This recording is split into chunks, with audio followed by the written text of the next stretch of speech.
بسم الله الرحمن الرحيم.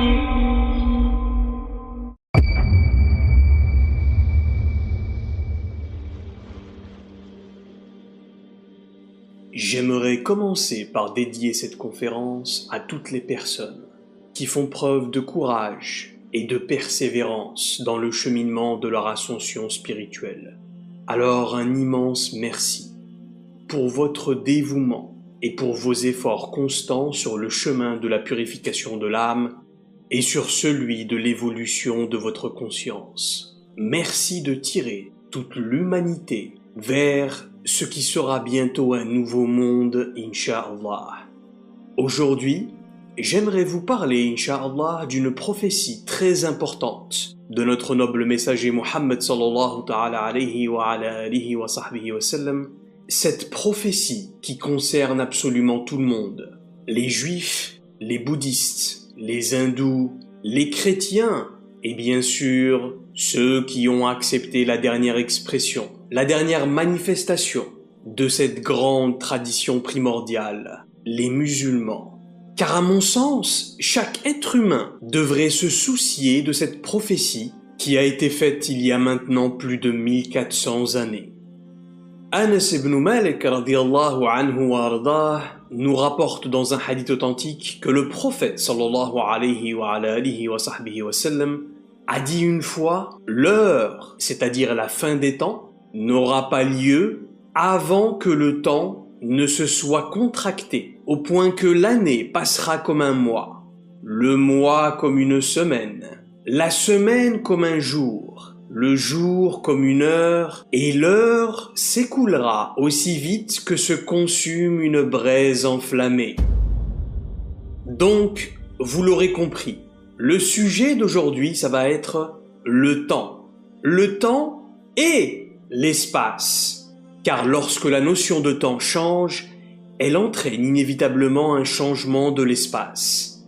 Et en réalité aujourd'hui, on va surtout parler de l'espace en premier lieu. C'est la semaine prochaine qu'on développera sur cette contraction du temps, Inch'Allah. Soyez patients et ouvrez grand vos oreilles. Ou devrais-je dire, ouvrez grand vos cœurs, car ce que vous allez entendre aujourd'hui ne pourra certainement pas être traité et assimilé par la matière grise que vous avez entre vos oreilles, votre cerveau. Mais il s'agira plutôt de concepts qui nécessiteront une méditation profonde et une assimilation progressive dans votre cœur. Et ceux qui essayeront quand même de forcer la compréhension avec leur intellect, à cela je leur dis, gardez quand même à proximité une boîte de Doliprane. Maintenant écoutez attentivement ce qui suit. Nabi Muhammad sallallahu ta'ala alayhi wa ala alihi wa sahbihi wa sallam a dit, rapporté par Abu Sa'id al-Khudri radiyallahu anhu wa ardah, Walladhi biyadihi nafsi, par celui qui détient mon âme entre ses mains. La taqumu as-sa'a, l'heure ne viendra pas, hatta tukallimu as-siba'u al-insan, jusqu'à ce que les lions ne parlent avec les humains. Wa hatta tukallimu ar-rajula 'adabatu sawtihi wa shiraku na'lihi, et jusqu'à ce que le bout du fouet d'un homme et les lanières de ses souliers ne lui parlent, ne s'adressent à lui. De quoi est-ce qu'on parle ici? Et dans un autre hadith, présent dans le Musnad de Ahmed ibn Hanbal, rahmatullahu alayhi, Abu Sa'id a rapporté cette fois-ci que le prophète sallallahu alayhi wa sallam a dit « L'heure ne viendra pas avant la venue d'une époque dans laquelle un homme quittera sa maison et ses souliers ou sa canne l'informeront de ce qui se passe avec sa famille chez lui. » Mais qu'est-ce que ça veut dire? Dans ces conférences, on va essayer, Inch'Allah, de faire une réflexion approfondie sur certains de ces cataclysmes et de ces altérations planétaires et cosmiques. Taghirat fil kawn, qu'a prophétisé Nabi Muhammad sallallahu alayhi wa sallam, qui sont censés avoir lieu à la fin des temps et qui changeront notre paradigme d'existence de manière irréversible. Tout d'abord, il y a un événement majeur qui marquera le début de cette série de cataclysmes et d'altérations planétaires. C'est quelque chose qui va se produire bientôt, Inch'Allah. On ne sait pas quand exactement, mais ce qui semble certain aujourd'hui à l'heure où je vous parle, c'est que nous en sommes très proches. Ça ne se produira certainement pas dans 50 ans. Et cet événement sera en réalité la collision ou l'unification des deux univers parallèles.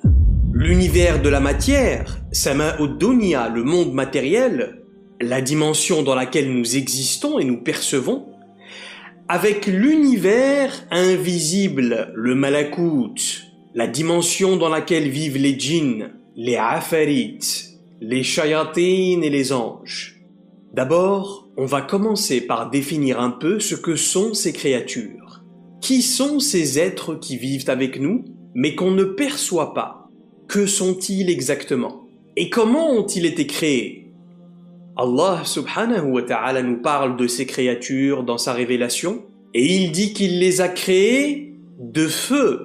بعد أعوذ بالله من الشيطان الرجيم بسم الله الرحمن الرحيم وخلقنا الجن من مارج من نار. Il créa les djinns d'un feu sans fumée, c'est-à-dire qu'il les créa de la source éthérique, de l'élément feu. Il ne les a pas créés du feu matériel qu'on utilise ici sur terre.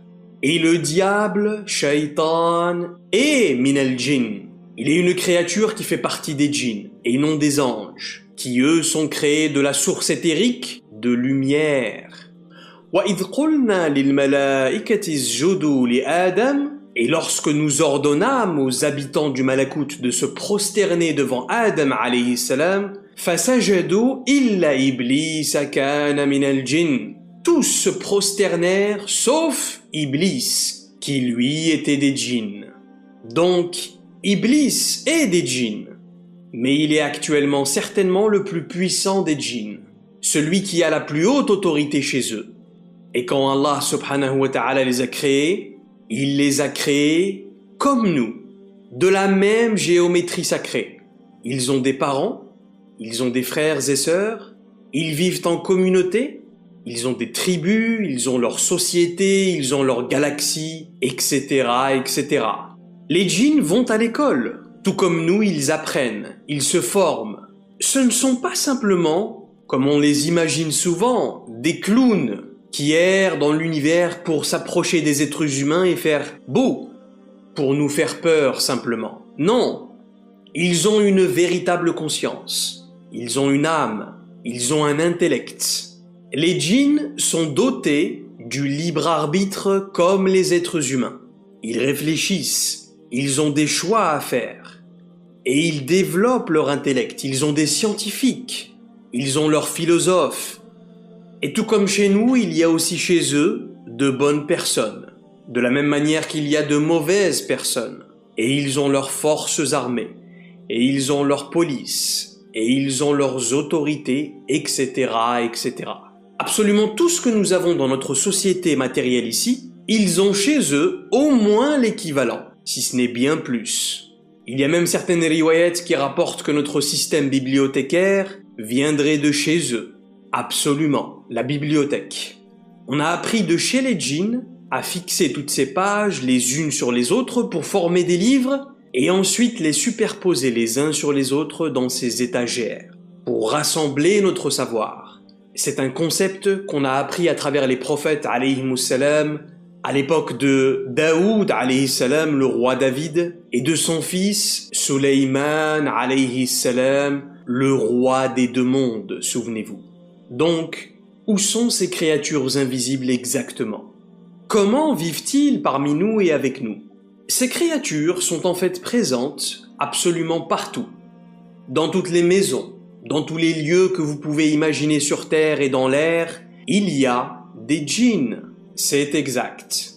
Et comme on avait dit brièvement dans la toute première conférence sur le Wes-Wes, il y a beaucoup de races différentes parmi les djinns. Les shayatin, les afarit, al-abalisa, le peuple d'Iblis et sa descendance, Dokhan, les créatures de fumée, Ahmar, les créatures de feu et de lave, Vous en avez certains qui vivent dans l'eau, d'autres dans l'air, dans les nuages, dans les maisons ou même dans les mosquées parfois, etc., etc. En réalité, ils vont être affectés et attirés par votre taux vibratoire. Vous attirez par résonance les énergies qui ont la même vibration que vous. Et les djinns sont des êtres d'énergie. Par exemple, si vous faites quotidiennement vos 5 prières, vous allez alors attirer des djinns qui croient en Dieu et qui l'adorent. Mais si en revanche il n'y a pas dans votre foyer la lumière du Coran qui est récitée régulièrement, et wal'iyadu billah, qu'il y a toutes sortes de musiques, toutes sortes de conflits, de disputes, de péchés, etc., etc., vous allez donc attirer des djinns maléfiques. Des djinns qui ont un taux vibratoire extrêmement bas, parce qu'ils vont résonner avec votre énergie, et avec l'énergie qui est cultivée dans votre foyer. Vous attirez en fait ce qui est comme vous sur le plan vibratoire. Dans l'histoire de notre humanité, ce qu'il s'est passé, c'est qu'à l'époque de Nabi Sulaiman alayhi salam, les créatures du monde de l'invisible vivaient à cette époque-là sur le même plan d'existence et de perception que les êtres humains. Le voile, le hijab, entre le monde de l'invisible et le monde matériel était ouvert à cette époque, par la permission d'Allah subhanahu wa ta'ala. Et d'une certaine manière, Allah avait donné à Nabi Sulaiman alayhi salam la faculté et le pouvoir de dominer le monde invisible. Il avait l'autorité sur les créatures du monde invisible. Et dans cette configuration-là, sous l'autorité de Sulaiman alayhi salam, les êtres humains et les êtres du monde de l'invisible vivaient dans une certaine harmonie. Mais cela ne va pas durer très longtemps. Et le roi Sulaiman alayhi salam, guidé par son Seigneur, finira par obtenir un accord entre les entités du monde de l'invisible et notre monde matériel. À cette époque, les créatures du monde de l'invisible avaient signé avec les êtres humains un traité, un contrat si vous voulez. Et cet accord stipulait que les djinns ne devaient plus interférer avec les humains dans notre monde. Et il stipulait aussi que les êtres humains ne devraient plus interférer avec les djinns dans leur monde. Et pourtant, aujourd'hui, vous avez des djinns qui attaquent des humains, et vous avez des humains qui interfèrent encore avec les djinns. Et la plupart du temps, comme vous pouvez le constater, ce sont eux qui ont le dessus sur nous. Nous sommes faibles, parce que la lumière de notre foi est faible. Et par conséquent, on a plus de djinns qui contrôlent des êtres humains que des êtres humains qui contrôlent des djinns. Comme par exemple, le cas typique du sorcier, qui pense utiliser les djinns à ses fins, mais qui est en réalité une marionnette, un pantin, un réceptacle des entités du monde de l'invisible. Et depuis la nuit des temps, on se pose la question de savoir quelle est la race la plus puissante. Eux ou nous? Sur le papier, ils savent qu'ils sont capables de nous manipuler. Ils savent pertinemment qu'à travers le simple pouvoir du waswas, ils sont capables de nous faire énormément de choses. Vous n'avez qu'à regarder ce qui se passe dans le monde. Mensonges, médisance, corruption, et à une autre échelle, wal'iyadu billah, on a la sorcellerie, les vols, les viols, les homicides, les suicides, etc., etc. Mais en réalité, nous sommes bien supérieurs aux djinns. وَلَقَدْ كَرَّمْنَا بَنِي آدَمَ, dit Allah subhanahu wa ta'ala, et nous avons élevé, et nous avons honoré la créature de l'enfant d'Adam. Et il dit aussi وَقَاتِلُوا أَوْلِيَاءَ الشَّيْطَانِ إِنَّ كَيْدَ الشَّيْطَانَ كَانَ ضَعِيفًا. Combattez fermement les alliés du shaitan, car certes, cette alliance est extrêmement faible, dit le Créateur lui-même subhanahu wa ta'ala. Allah nous a créés d'une façon qu'il n'a jamais créé d'autres créatures avant nous. Nous sommes Adam alayhi salam, qui, je le rappelle, est la créature devant laquelle se sont prosternés les anges et tous les habitants du Malakout, y compris les djinns. Constatez par vous-même, ils sont de feu, mais ils ne peuvent pas nous brûler. Allah nous a conçus d'une façon que leur énergie ne nous affecte pas. En fait, c'est plutôt nous qui les affectons avec notre énergie en réalité. Ils n'ont absolument aucun pouvoir sur nous si ce n'est al-waswas, rappelez-vous. Donc, Sachant cela, ils s'investissent corps et âme dans le travail du waswas. Ils sont constamment en train d'essayer de nous tromper par leur waswas. Autrement, ils ne peuvent pas nous contrôler directement. Ils ne peuvent pas nous contrôler physiquement, par exemple. Sauf effectivement dans certains cas particuliers. Quand la personne s'est tellement affaiblie qu'elle leur donne absolument tous les moyens de le faire. C'est-à-dire par acceptation, par capitulation, par adhésion à leurs idées.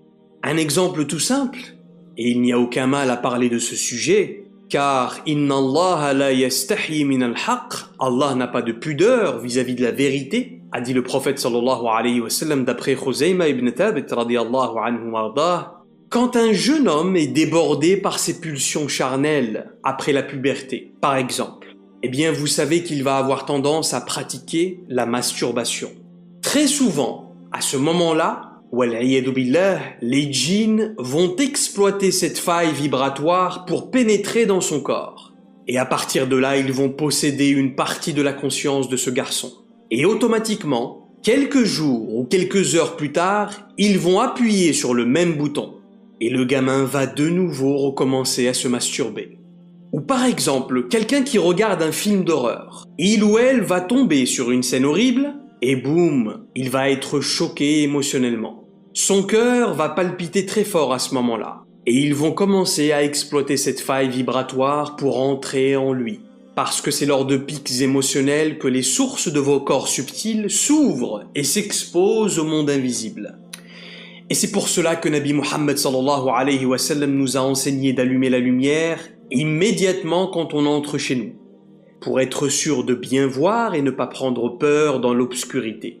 Et c'est pour cela qu'il nous a enseigné de réciter Ayat al-Kursi, le verset du trône, et de réciter les invocations du matin et du soir, et d'être toujours en état d'ablution, etc., etc. Toute cette sunna pour bloquer les accès vers notre intériorité. Donc ces créatures ont leur propre tribu, leur propre société, leurs propres institutions et leur propre système. Et elles sont extrêmement nombreuses comparées à nous, les êtres humains. Pourquoi ? Parce que les djinns enfantent beaucoup plus vite que nous. Et ils ne meurent pas, à moins d'être tués. Ils peuvent effectivement vivre des centaines et des milliers d'années. L'être humain, lui, a besoin d'environ 9 mois pour mettre au monde. Mais les djinns, eux, mettent au monde au bout de 21 jours seulement. 3 semaines de notre temps terrestre, subhanallah. Et Allah subhanahu wa ta'ala les a créés d'une manière à ce qu'ils n'occupent pas d'espace. Ce sont des énergies. Si on se mettait tous les uns à côté des autres dans une boîte de 5 mètres carrés, on ne pourrait pas aller au-delà d'un certain nombre de personnes. Si je peux mettre 10 êtres humains dans cette boîte de 5 mètres carrés par exemple, eh bien avec les djinns ce n'est pas limité. Ils peuvent être des millions dans cette même boîte. Ils peuvent s'entasser sans que cela ne les affecte, ni affecte l'espace dans lequel ils sont. Mais pourquoi ? Parce que nous, en tant qu'êtres humains, nos corps physiques ont une certaine densité dans la matière. C'est ce qu'on appelle la masse volumique. Supposons que la densité du corps humain soit de 10 sur 10 par exemple. Prenons cette échelle. 10 sur 10. 10 sur 10 est la mesure la plus dense, c'est-à-dire la matière physique manifestée. À 10 sur 10, un objet physique ne peut pas traverser un autre objet physique. Je ne peux pas, par exemple, traverser un mur. Eh bien, les djinns, eux, sont à 5 sur 10 de densité. 5 sur 10 seulement. Donc la moitié, car ils sont faits de feu. Et vous allez me dire que le feu a une densité matérielle, parce qu'un feu ne peut pas traverser un mur, par exemple, ou un rocher. Mais ce feu duquel Allah subhanahu wa ta'ala a créé les djinns n'est pas le feu que nous utilisons au quotidien encore une fois. Regardez le corps humain. Allah subhanahu wa ta'ala l'a créé d'argile, et pourtant, si vous voyez l'aspect de l'argile, ce n'est vraiment pas ce que nous sommes physiquement. Mais le Créateur nous a vraiment créés de cet élément-là.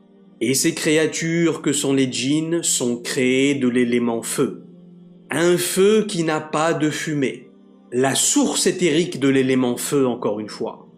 Et ils seront jugés et ils seront châtiés en enfer par le feu comme les êtres humains, malgré que ces créatures soient elles-mêmes créées de feu.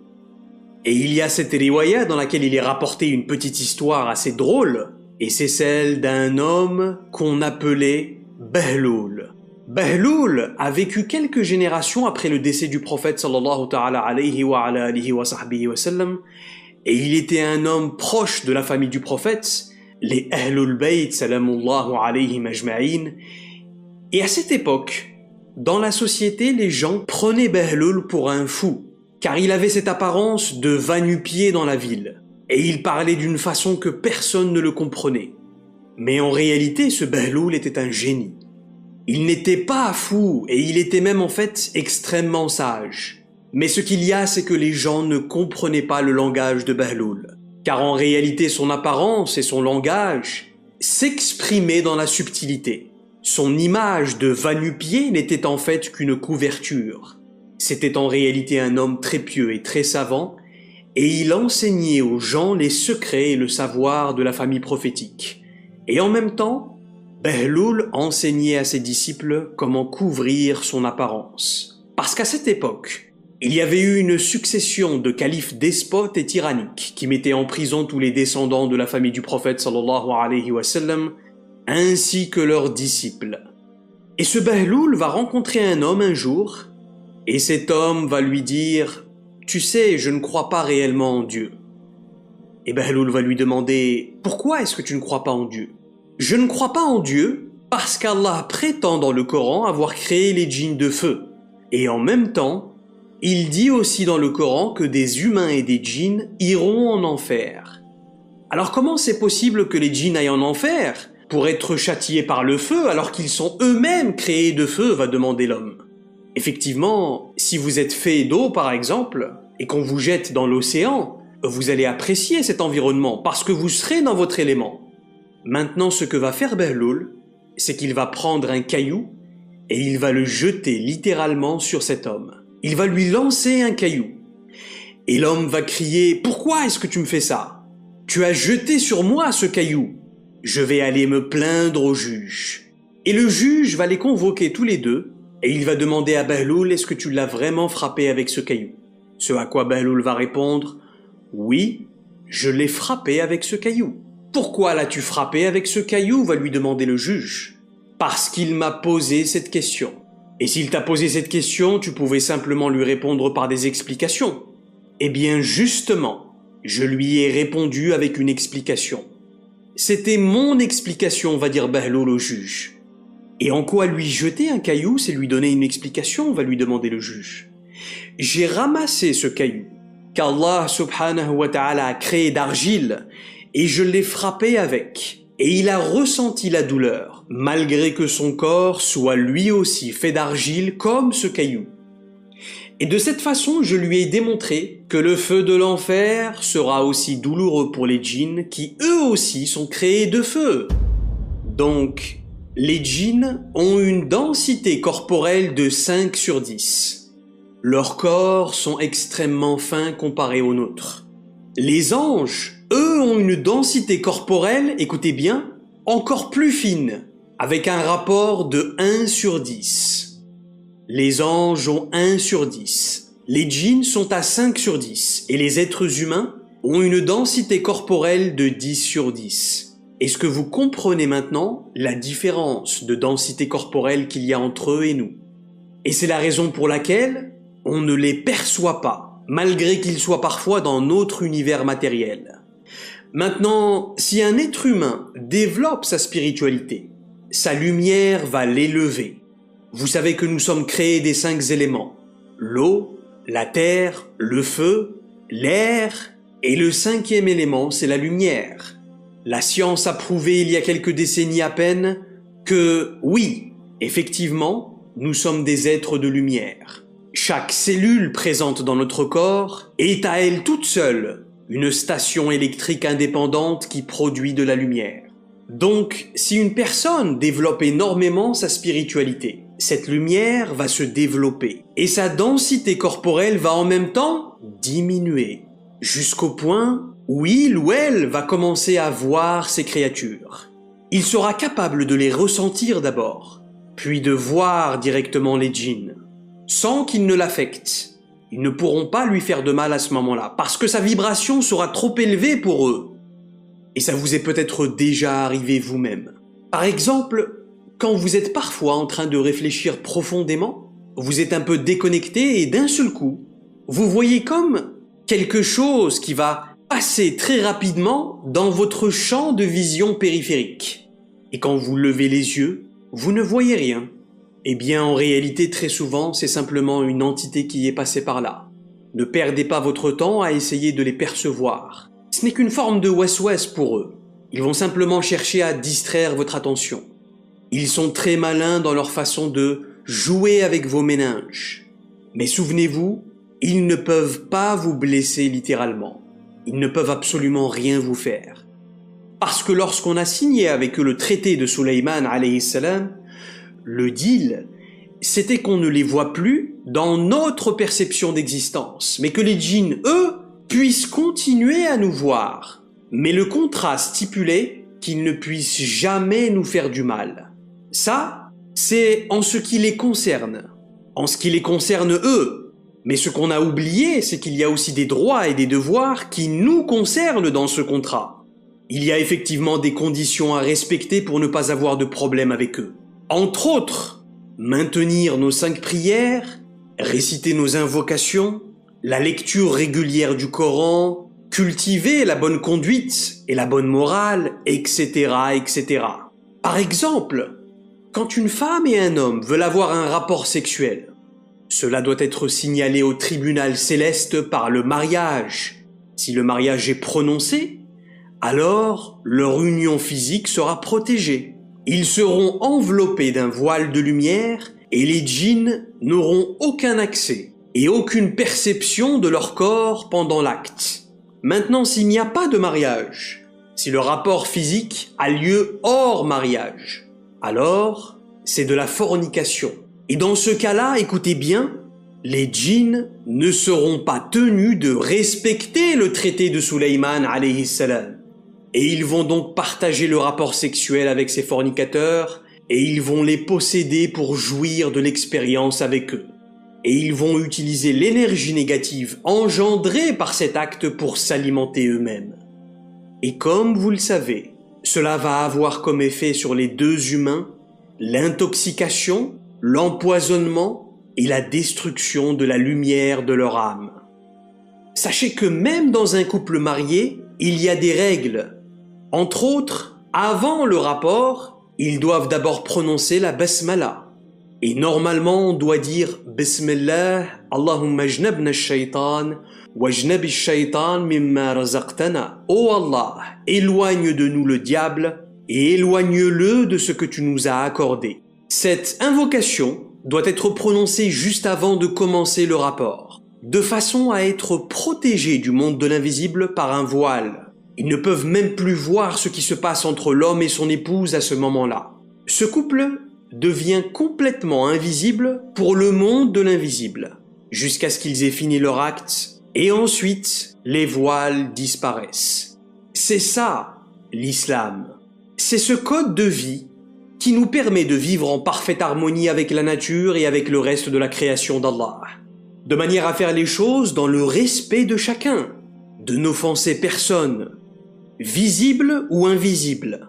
Et pourtant, on se cache des créatures visibles qui pourraient nous voir. Alors pourquoi on ne devrait pas se cacher des créatures invisibles? Et d'un autre côté, de manière à ne pas corrompre les âmes de ces créatures aussi, ne pas être une source de tentation pour eux aussi. Et oui, est-ce qu'un djinn peut tomber amoureux d'un être humain? Absolument. Un djinn peut aimer un humain, et un humain peut aimer un djinn. Je sais, c'est choquant, et certaines personnes vont peut-être commencer à penser que je fanatise un peu ce sujet aujourd'hui avec toutes ces informations, mais c'est la réalité. Balqis, rahmatullahu alayha, la reine de Saba, au temps du prophète Sulayman alayhi salam. Cette reine était issue d'un mariage entre un humain et un djinn. Et oui, Balqis était métisse, mi-djinn, mi-humaine.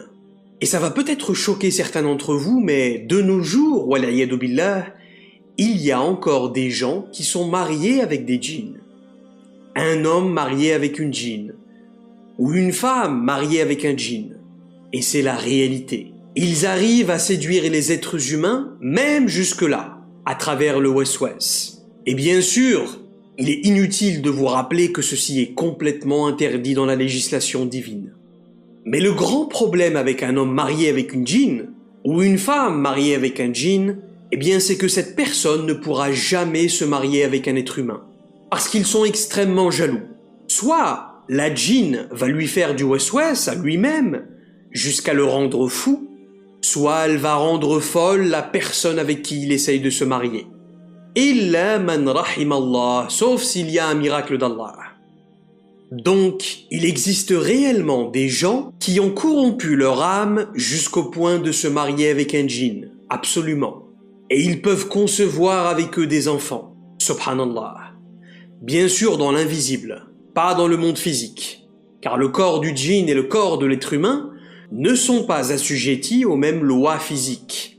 Même si cela était encore possible jusqu'au temps du roi Sulayman alayhi salam. Après qu'ils aient signé avec lui ce traité, cela a pris fin à ce moment-là. Le monde manifesté dans lequel nous vivons et le monde invisible se sont complètement séparés.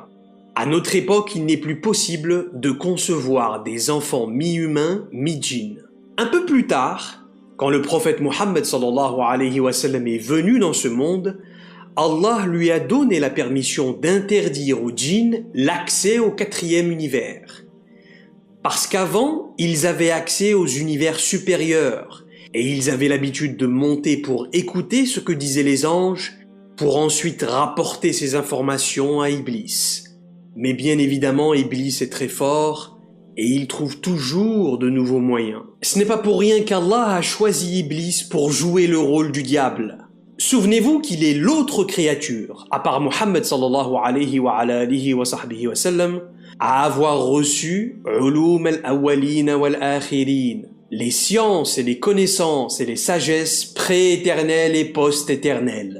Et cela faisait partie du plan divin, bien évidemment. Iblis est tellement malin qu'il travaille d'arrache-pied pour essayer de faire revenir les idoles de la Kaaba à la Mecque depuis l'époque du prophète Mohammed sallallahu alayhi wa sallam il y a 1400 ans. Les idoles que le prophète a détruites à l'intérieur de la Kaaba. Comment Iblis travaille à faire revenir ces idoles, vous allez me dire? Eh bien, Iblis a insufflé aux êtres humains de les reconstruire, mais cette fois-ci autour de la Kaaba. Et aujourd'hui, on a toutes ces idoles autour de la Kaaba. Vous ne les voyez pas? Vous ne voyez pas toutes ces idoles autour de la Kaaba? Alors laissez-moi vous donner un petit coup de main. On a par exemple Al-Abraj, juste en face de la Kaaba. Le plus grand hôtel du monde, 3,5 milliards de dollars de coûts de construction, avec des cornes diaboliques en or installées au sommet de cet hôtel. Et une horloge géante, 6 fois plus grande que l'horloge du Big Ben en Angleterre. C'est pas anodin tout ça. Rien n'est fait au hasard. Ils savent très bien ce qu'ils font. Ils ont détruit, et ils continuent de détruire encore aujourd'hui, toutes les habitations et tous les vestiges du prophète et de sa famille alayhimussalam. Et ils ont absolument tout changé autour de la Kaaba. En changeant l'environnement autour de la Kaaba, ils ont littéralement changé l'énergie de ce monde. Car on sait aujourd'hui que cette Kaaba est scientifiquement le centre du monde et le centre de l'univers. Elle est parfaitement alignée avec les cycles de la Lune. Et on sait aussi qu'elle est parfaitement dans l'axe des solstices d'été et d'hiver, subhanallah. Ils savent très bien que l'énergie de cette Kaaba se diffuse dans toute la Terre et même au-delà de la planète. Donc en changeant l'architecture et l'environnement de cette structure, ils ont changé l'énergie de toute la Terre. À l'époque du prophète Mohammed sallallahu alayhi wa sallam, la Terre était pleine d'idolâtrie. Car le centre d'énergie principal de la Terre, autrement dit la Kaaba, était à ce moment-là entouré d'idoles. et contenait même à l'intérieur des idoles. Et aujourd'hui, par quoi est entourée la Kaaba? Vous avez déjà été à la Mecque, n'est-ce pas? KFC, McDonald's, Burger King, hein? Et on a aussi le fameux Mecca Mall, les shopping centers, dans lesquels on trouve toutes ces boutiques de marques et de commerce. Et quel genre d'énergie s'est maintenant propagé sur toute la Terre? Notre monde ne baigne-t-il pas aujourd'hui dans une course constante à la consommation et une aliénation généralisée de la superficialité et du développement purement matériel? De nos jours, il n'y a absolument plus rien qui choque. Il est maintenant tout à fait normal de voir des gens mourir de faim dans le monde, par exemple. C'est quelque chose qui est devenu banal. C'est quelque chose dont on est devenu naturellement insensible. Il est maintenant tout à fait normal qu'on enseigne à nos enfants de 4 ans qu'à cet âge-là, ils peuvent effectivement choisir leur propre sexe, par exemple. Et il est tout à fait normal de nos jours de voir des cadavres d'enfants tués par des bombardements aériens au Yémen ou à Gaza, par exemple. Et on prend la télécommande et on zappe sur autre chose. Parce que c'est devenu banal, en fait. Parce que l'énergie a changé sur notre planète. Notre écosystème a complètement changé. Et plus Shaitan inspirera les gens à construire des bâtiments autour de la Kaaba, plus l'énergie deviendra mauvaise. Et plus la corruption et l'injustice se répandront sur terre. Donc, durant l'époque de Balqis, la reine de Saba, rahmatullahu alayha, qui je le rappelle était mi-humaine, mi-djinn, Nabi Sulaiman alayhi salam et les djinns avaient signé ce fameux traité. Et à partir de là, plus personne d'entre les djinns n'avait le droit d'interférer dans le monde des êtres humains. Mais la question qu'on se pose aujourd'hui, c'est jusqu'à quand? Le traité de Sulaiman alayhi salam a forcément un temps déterminé. La temporalité d'un accord est toujours fixée.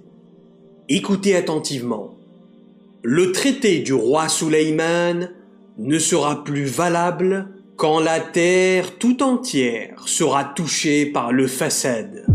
Vous vous rappelez de ce que veut dire ce mot? Al-fasad. Al-fasad constitue une forme de corruption dont la nature est destructrice par essence. À ce moment-là, ce traité ne sera plus valide. Et Allah subhanahu wa ta'ala permettra à ces voiles qu'il y a entre nous et les djinns de s'ouvrir. Et ils seront de nouveau visibles dans notre monde. Souvenez-vous, cela se produira lorsque le fasad sera répandu sur toute la terre. Et on y est déjà, subhanallah. Qu'est-ce qu'il reste? Maintenant, comment est-ce que le traité de Sulaiman va s'annuler concrètement?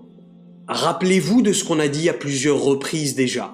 Avant l'apparition de l'homme sur terre, il y avait d'autres peuples, d'autres créatures, visibles et invisibles, matérielles et immatérielles.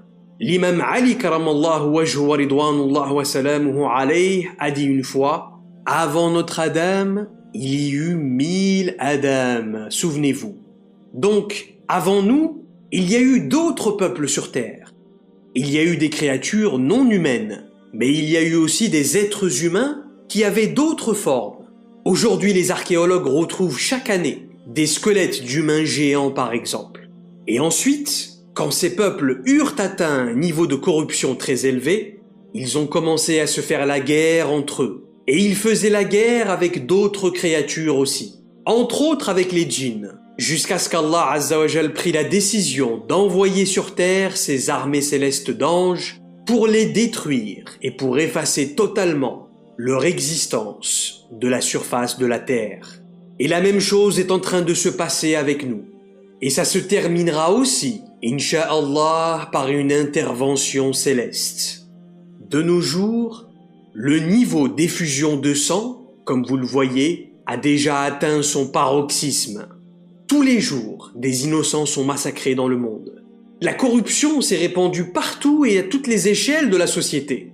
Sur terre, en mer, partout où vous allez, vous voyez la corruption de l'être humain, subhanallah.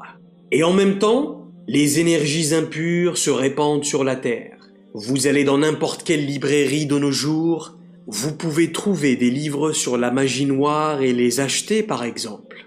Même dans les pays musulmans, subhanallah. Ajib! N'importe qui peut entrer dans une librairie de nos jours et acheter des livres qui enseignent comment faire de la sorcellerie.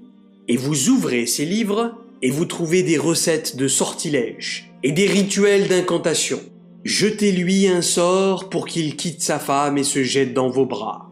Jetez-lui un sort pour qu'elle vous aime pour toujours. Subhanallah. فَيَتَعَلَّمُونَ مِنْهُمَا مَا يُفَرِّقُونَ بِهِ بَيْنَ الْمَرْءِ وَزَوْجِهِ. Et ils apprennent auprès d'eux ce qui sème la désunion entre l'homme et son épouse. Il est rapporté que le prophète sallallahu alayhi wa sallam avait maudit une femme mariée qui avait jeté un sort à son propre mari. Regardez où on en est, subhanallah. Ce n'était pas sa fiancée ou une prétendante qui le voulait, c'était sa femme. Elle est partie voir un magicien et lui a demandé de faire une sorcellerie pour que son mari l'aime. Rasulullah sallallahu alayhi wa sallam lui a dit à ce moment-là, tu es maudite par Allah et tu n'entreras pas au paradis. Quand on y pense, on se dit mais c'est impossible pour quelqu'un de sensé de faire ça. Et pourtant c'est hyper répandu. Au Maroc par exemple ou au Pakistan, vous trouvez un magicien tous les mètres carrés, subhanallah. Et ces gens-là se trouvent des prétextes pour justifier leur immense nécessité de faire appel à la magie noire. Mais il m'a trompé, mais elle m'a fait de la magie, je vais pas me défendre. Le monde de l'invisible leur insufflera toujours de quoi rationaliser ce qu'ils ont fait. Mais en réalité, Allah maudit ceux qui touchent à ça. Il y a même une histoire vraie de ce jeune qui va dire à son cheikh « Effectivement, je lui ai fait de la sorcellerie. Mais mon intention était bonne. Je voulais qu'elle tombe amoureuse de moi parce que j'avais vraiment l'intention de l'épouser et de prendre soin d'elle. » Drôle de façon de prendre soin d'elle. En réalité, c'est totalement haram. Peu importe ce qu'on fait avec, peu importe l'intention qu'on a, la fin ne justifie jamais les moyens. Le simple fait de toucher consciemment à cette pratique, eh bien c'est suffisant pour que votre nom soit inscrit parmi les maudits dans le monde du malakout. Le simple fait de lire ces livres est haram, parce que vous allez commencer à ouvrir des portes que vous ne pourrez plus fermer. Des portes qui potentiellement vont détruire votre vie et détruire la vie des gens autour de vous. Vous ouvrez la porte sur une dimension sur laquelle vous n'avez aucun contrôle en réalité. Et si Allah n'a pas pitié de vous et qu'il ne vous protège pas, vous allez inviter des shayatines à venir s'installer chez vous et à venir s'installer en vous. Et ils vont s'installer confortablement dans votre corps et ils vont se développer. Et ils vont procréer à l'intérieur de vous. Et vous aurez une belle colonie de djinns qui partagera avec vous le quotidien si vous touchez à la sorcellerie. Tu es maudite par Allah et tu n'entreras pas au paradis, lui a répondu le prophète sallallahu alayhi wa sallam. Et regardez ce qu'elle va répondre. Elle va lui dire, mais c'était une bonne chose, car maintenant il m'aime autant que je l'aime. Et le messager d'Allah, sallallahu alayhi wa sallam, va lui dire « Tu aurais très bien pu faire en sorte qu'il t'aime par la manière dont tu le traites. » Vous avez entendu ? Par la manière dont tu le traites. Pas avec la sorcellerie. Avec la façon dont tu te comportes avec lui. On est des êtres humains et on est sensibles. On a des sentiments. On est traversé par des émotions. Donc, par la façon dont tu lui parles, par la façon dont tu le regardes, par la façon dont tu l'écoutes, dont tu te présentes à lui. Jamais à travers la magie noire, subhanallah.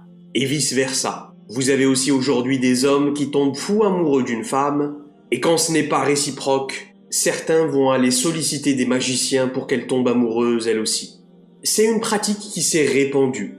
Vous avez même sur Internet, ou pire encore sur des chaînes de satellites arabes, des espèces de marabouts qui se prétendent cheikh et qui vont vous vendre la formule qu'ils sont en contact avec des khoddam.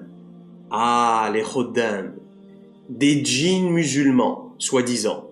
Et ce cheikh prétendra pouvoir leur ordonner de vous apporter la richesse, de vous apporter l'amour de la personne de votre choix. Toutes ces pratiques sont formellement et strictement interdites. Et les gens qui touchent de près ou de loin à ça sont maudits par Allah subhanahu wa ta'ala. وَأَنَّهُ كَانَ رِجَالٌ مِنَ الْإِنسِ يَعُودُونَ بِرِجَالٍ مِنَ الْجِنِّ dit Allah subhanahu wa ta'ala dans Surat al-Jinn. Et il y avait chez les êtres humains des hommes qui cherchaient de l'aide auprès des djinns. فَزَادُهُمْ رَهَقًا mais cela ne fit qu'accroître leur détresse. Autrement dit, cela ne fit qu'empirer leurs problèmes, cela ne fit qu'empirer leur situation.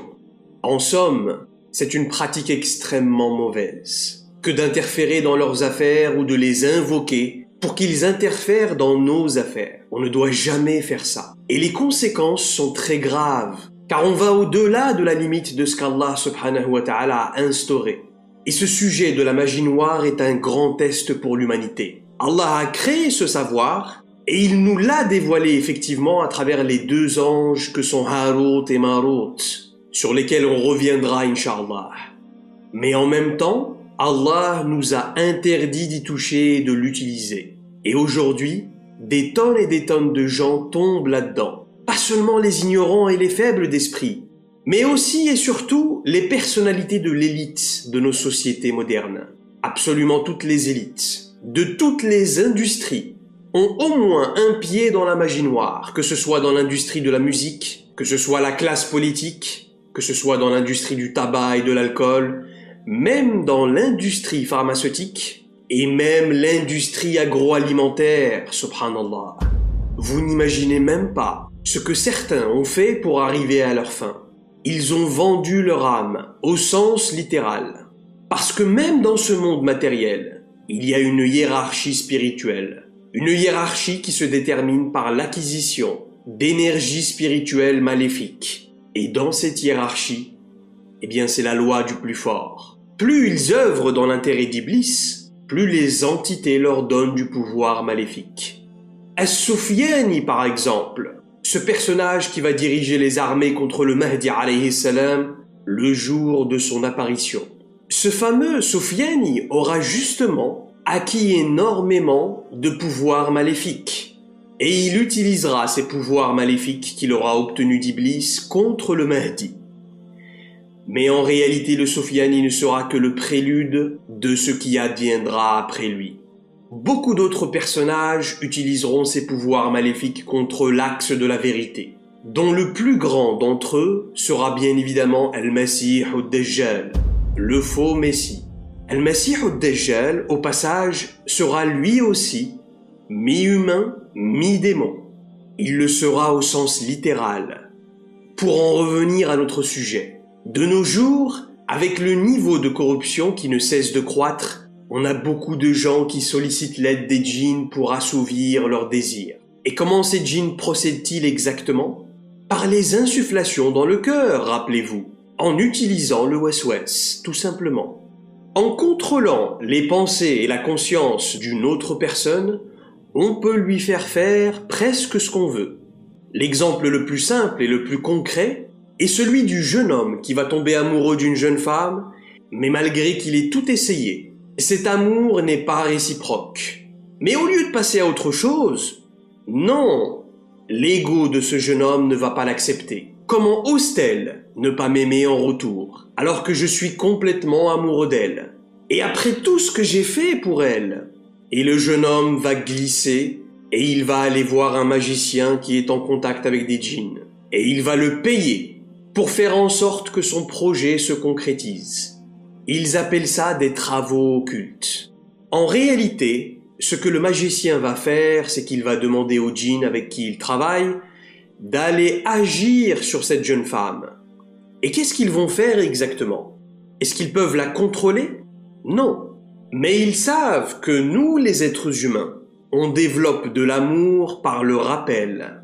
Plus on se rappelle de quelqu'un ou de quelque chose, plus cette idée va prendre de la place dans notre cœur. Par exemple, qu'est-ce qui vous a fait aimer votre voiture avant de l'acheter? Ou votre maison? Vous êtes parti une première fois chez un concessionnaire où vous avez essayé cette voiture et après ça, vous n'avez pas arrêté de repenser à cette voiture. Vous avez peut-être fait des recherches dessus. Vous avez lu des commentaires, vous avez vu des tests, etc., etc.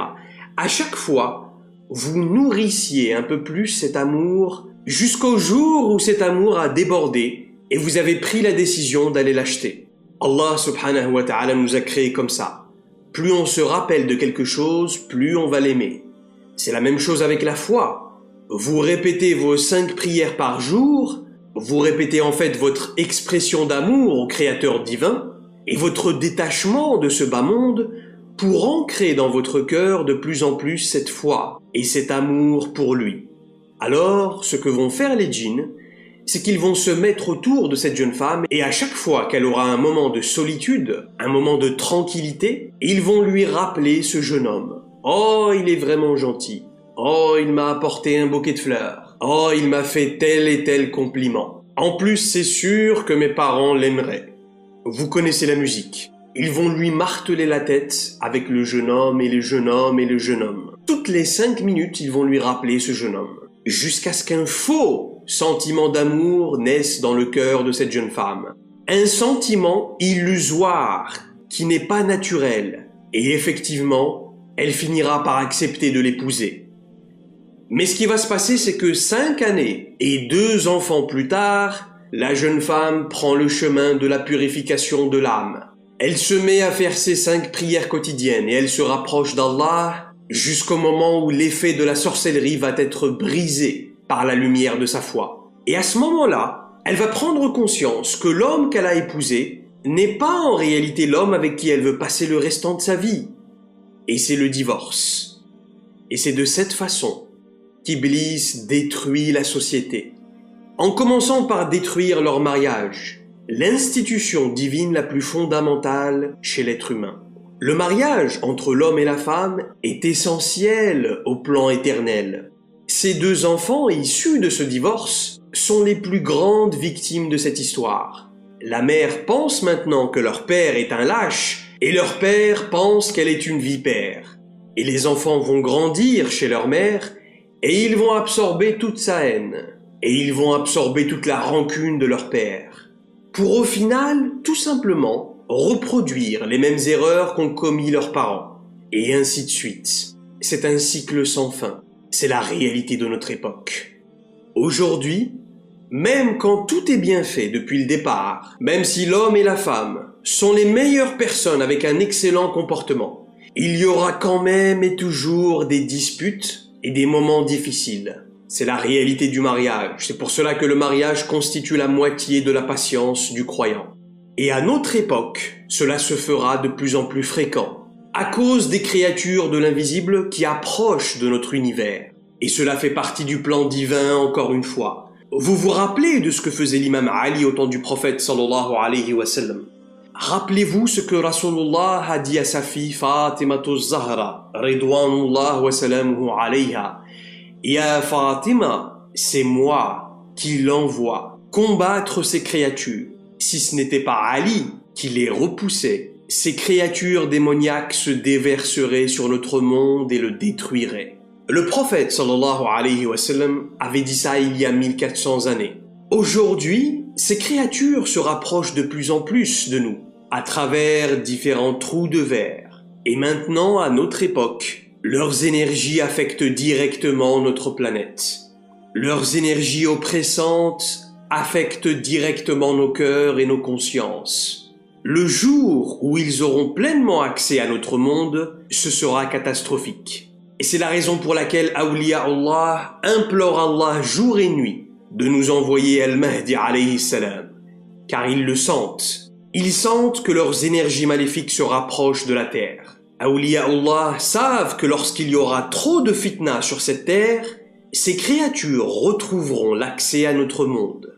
Et par conséquent, ils font de leur mieux pour repousser cette échéance à travers leurs invocations et à travers leurs prières nocturnes. Mais au final, ça va quand même se produire. C'est inévitable. Ils ne sont même pas encore là. Et la réalité des couples est déjà catastrophique aujourd'hui. Un mariage sur 2 finit en divorce à notre époque. Ce sont les statistiques officielles. Et ce sont les chiffres des dernières années. Mais qu'est-ce qu'il en est aujourd'hui ? En 2021, Après l'arrivée du Covid, c'est encore pire. Je suis sollicité personnellement chaque semaine pour des problèmes de couple, subhanallah. Et de plus en plus, alors que je ne suis même pas conseiller conjugal, ni même dans le domaine. Et ce sont souvent les mêmes questions qui se répètent avec différentes personnes, avec différentes situations. Entre un mari et sa femme, entre une femme et son mari, entre des parents et leurs enfants, entre une fille qui veut se marier et ses parents qui la bloquent. Subhanallah. Et des problèmes de cannabis, et des problèmes d'ecstasy, et des problèmes de fornication, et des problèmes d'extrémisme religieux. Toutes sortes de problèmes et de fitna dans les familles aujourd'hui, subhanallah. Et ça, c'est à cause de ces créatures démoniaques qui se rapprochent de plus en plus de notre univers. Alors comment est-ce que le traité de Sulayman alayhi salam va disparaître? Eh bien, plus la corruption va augmenter sur Terre, plus les hujub, ces voiles métaphysiques qui séparent la terre du monde de l'invisible, vont s'affaiblir jusqu'au moment où se produira un inévitable clash de ces deux dimensions. Il y a en physique un concept qui est celui de la singularité.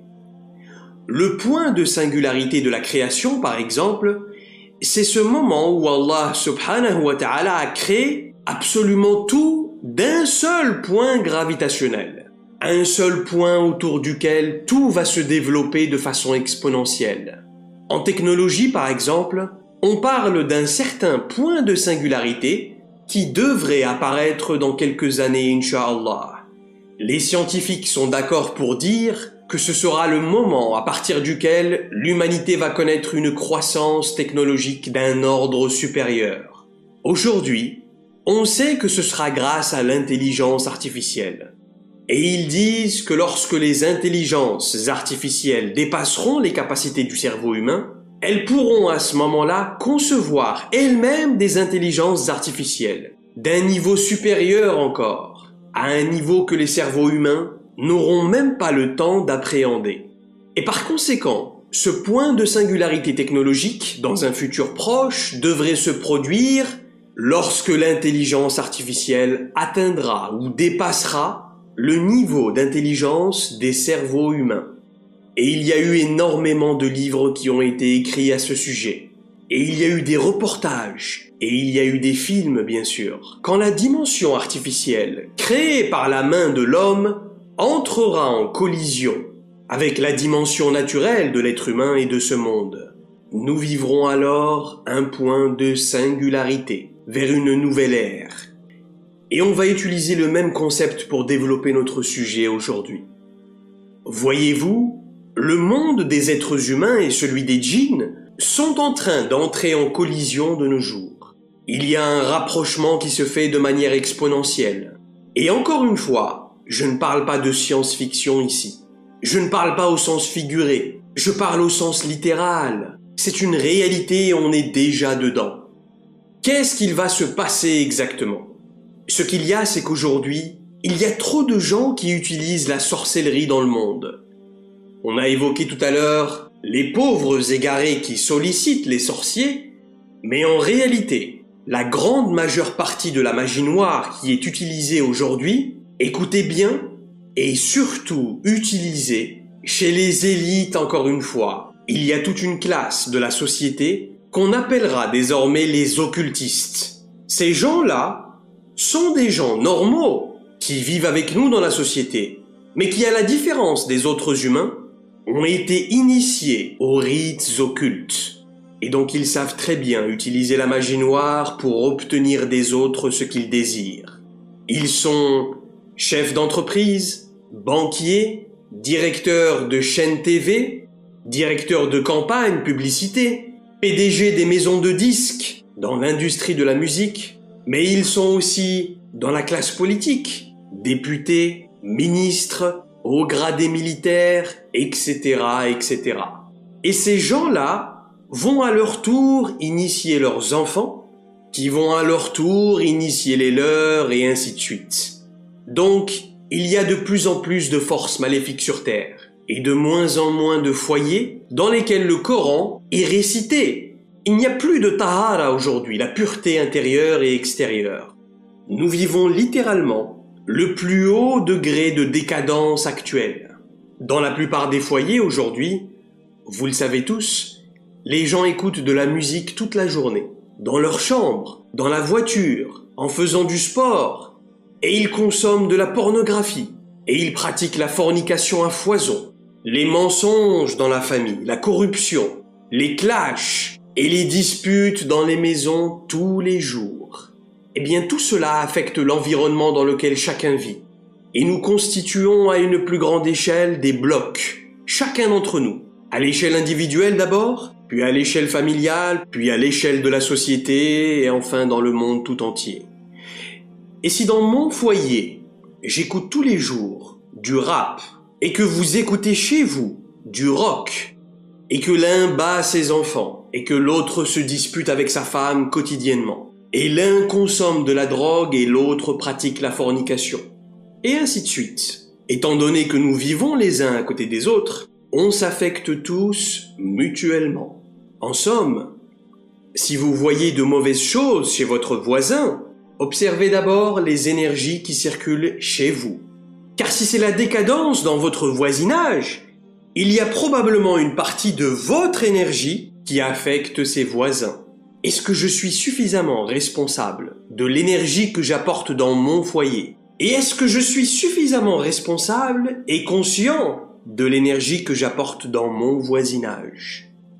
Et c'est de cette façon que l'énergie de cette planète n'a été que trop affectée jusqu'ici.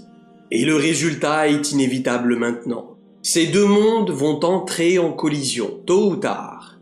La fréquence vibratoire planétaire s'accélère de façon exponentielle maintenant, permettant aux consciences de percevoir d'autres échelles dimensionnelles. J'ai eu ces derniers temps énormément de gens qui sont venus me solliciter, car ils avaient des visions éveillées du monde de l'invisible, de plus en plus, et beaucoup plus facilement maintenant.